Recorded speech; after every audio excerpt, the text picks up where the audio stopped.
Chupaeng. Kaibigan lang yung turing ko sa kanya, okay? Never ako magkakagusto dun.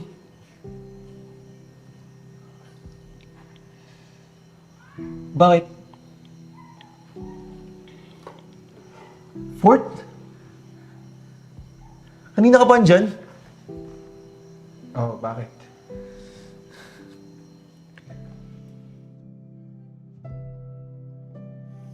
Galit ka?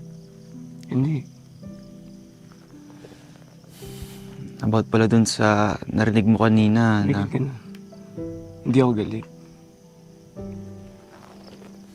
Mas okay nga yung kinoconsider mo ko na magkaibigan lang tayo. And yes, totoo naman, magkaibigan lang naman tayo. Siguro favor na lang na sabihan mo yung ibang stuff.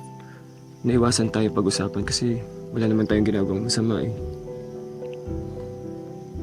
And ayun, para maiwasan na lang din na ako yung pinag-uusapan nila.